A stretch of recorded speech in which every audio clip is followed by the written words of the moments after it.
One TV Patrol. Balaod doon sa pagkudular sa paghupot og iro, napresentar na sa public hearing. Aning detalye ni Johnny Tom.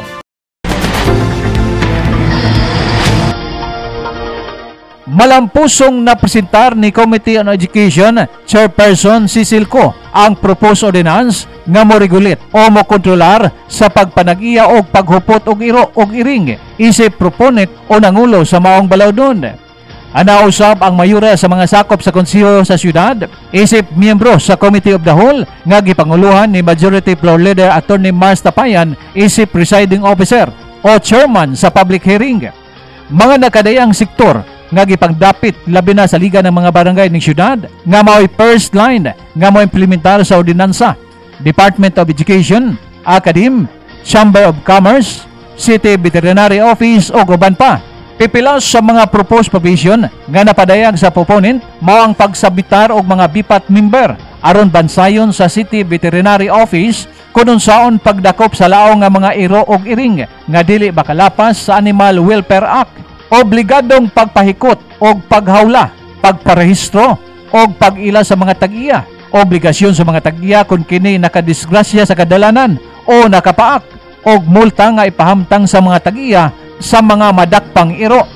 Pag-obligar sa mga barangay nga mohimo og temporaryong detention facility o pondo alang sa pagkaon sa mga iro samtang maghulat nga malukat sa tag-iya.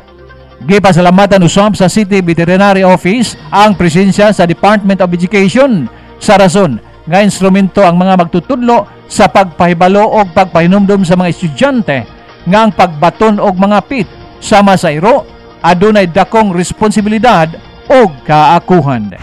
Okay. So our first item is already done. We'll proceed to the next item. We'll tackle the ordinance regulating the ownership and handling of dogs and cats in Osamis City.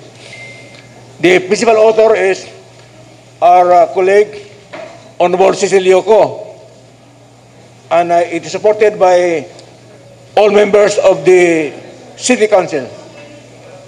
Now, may we request Honorable Cecil Yoco to introduce and describe the selling points of this very important ordinance. Honorable Co, you have the floor now. Thank you, Mr. Chair. Good afternoon, ladies and gentlemen.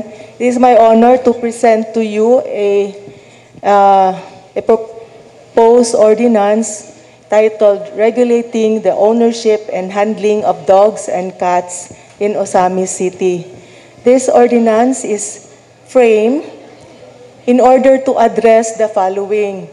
The problem of the increasing number of road accidents due to stray dogs or animals, because during the recent years we have collected reports on accidents caused by stray dogs, either naglikay sila or naligsan and then nakakos og aksidente. And then we also have reported cases of dog bites, and this will later be explained by our city health officer on the number of cases per week, per day, per month on animal bites. And then we also have uncontrolled growing population of stray dogs and cats. Alang sa 1 TV Patrol, Johnny Tommy report.